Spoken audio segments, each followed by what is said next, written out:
एक शिष्य था जो भिक्षा लेने के लिए गांव में गया और घर घर भिक्षा की मांग करने लगा। भिक्षाम देही, भिक्षाम देही। भीतर से जोर से दरवाजा खुला और एक बड़ी बड़ी दाढ़ी वाला तांत्रिक बाहर निकला और चिल्लाते हुए बोला, मेरे दरवाजे पर आकर किसी और का गुणगान करता है, कौन है यह समर्थ? शिष्य ने गर्व से कहा, मेरे गुरुजी महाराज जो सर्व समर्थ है। तांत्रिक ने सुना तो क्रोध में आकर बोला कि इतना दुस्साहस कि मेरे दरवाजे पर आकर किसी और का गुणगान करता है, तो देखता हूं कितना सामर्थ्य है तेरे गुरु में। मेरा श्राप है कि तू कल का उगता सूरज नहीं देख पाएगा, अर्थात तेरी मृत्यु हो जाएगी। शिष्य ने सुना तो देखता ही रह गया और आसपास के भी गांव वाले कहने लगे कि इस तांत्रिक का दिया हुआ श्राप कभी भी व्यर्थ नहीं जाता। शिष्य उदास चेहरा लिए वापस आश्रम की ओर चल दिया और सोचते सोचते जा रहा था कि आज मेरा अंतिम दिन है, लगता है मेरा समय खत्म हो गया है। आश्रम में जैसे ही पहुंचा, गुरुजी महाराज हंसते हुए बोले, ले आया भिक्षा? बेचारा शिष्य क्या बोले। गुरुदेव हंसते हुए फिर बोले कि भिक्षा ले आया? शिष्य ने कहा, जी गुरुदेव, भिक्षा में अपनी मौत ले आया, और सारी घटना सुना दी और एक कोने में चुपचाप बैठ गया। गुरुदेव बोले, अच्छा चल भोजन कर ले। शिष्य ने कहा, गुरुदेव आप भोजन करने की बात कर रहे हैं और यहां मेरे प्राण सूख रहे हैं। भोजन तो दूर, एक दाना भी मुंह में न जा पाएगा। गुरुदेव बोले, अभी तो पूरी रात बाकी है, अभी से चिंता क्यों कर रहा है? चल ठीक है, जैसी तुम्हारी इच्छा। और यह कहकर गुरुदेव भोजन करने चले गए। फिर सोने की बारी आई। तब गुरुदेव शिष्य को बुलाकर बोले, हमारे चरण दबा दे। शिष्य मायूस होकर बोला, जी गुरुदेव, जो कुछ क्षण बचा है जीवन के, उस क्षण में आपकी सेवा कर ही प्राण त्याग करूं, यही अच्छा होगा। और फिर गुरुदेव के चरण दबाने की सेवा शुरू की। गुरुदेव बोले, चाहे जो भी हो, चरण छोड़कर मत जाना कहीं। शिष्य ने कहा, जी गुरुदेव, कहीं नहीं जाऊंगा।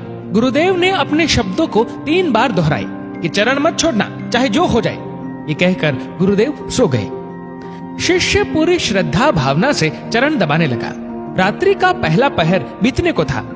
अब तांत्रिक अपने श्राप को पूरा करने के लिए एक देवी को भेजा जो धन से भरी थी, सोने चांदी हीरे मोती से भरी थी। शिष्य चरण दबा रहा था, तभी दरवाजे पर वो देवी प्रकट हुई और कहने लगी कि इधर आओ और ये सोने चांदी से भरा ये पात्र ले लो। शिष्य भी बोला, जी मुझे लेने में कोई परेशानी नहीं है, लेकिन क्षमा करें, मैं वहां पर आकर नहीं ले सकता हूं। अगर आपको देना ही है तो यहां पर आकर दे दीजिए। वो देवी सुनी तो कहने लगी कि नहीं नहीं, तुम्हें यहां आना होगा, देखो कितना सारा है। शिष्य बोला, नहीं, अगर देना है तो यहीं आ जाइए। तांत्रिक अपना पहला पासा असफल देख दूसरा पासा फेंका। रात्रि का दूसरा पहर बीतने को था। शिष्य गुरु महाराज जी के चरण दबाने की सेवा कर रहा था। तांत्रिक ने इस बार मारने के लिए उस शिष्य की मां का रूप बनाकर भेजा। शिष्य गुरु के चरण दबा रहा था, तभी दरवाजे पर आवाज आई, बेटा तुम कैसे हो? शिष्य ने अपनी मां को देखा तो सोचने लगा, अच्छा हुआ जो मां के दर्शन हो गए, मरते वक्त मां से भी मिल ले। वो औरत जो मां के रूप धारण की थी बोली, आओ बेटा गले से लगा लो, बहुत दिन हो गए तुमसे मिले। शिष्य बोला, क्षमा करना मां, लेकिन मैं वहां नहीं आ सकता क्योंकि अभी गुरु चरण की सेवा कर रहा हूं, मुझे भी आपसे गले लगना है, इसलिए आप यहीं आ जाओ। फिर वो औरत देखी कि चाल काम नहीं आ रही है तो चली गई। रात्रि का तीसरा पहर बीता और इस बार तांत्रिक ने यमदूत रूप वाला राक्षस भेजा। राक्षस पहुंचकर शिष्य से बोला कि चल तुझे लेने आया हूं, तेरी मृत्यु आ गई है, उठ और चल।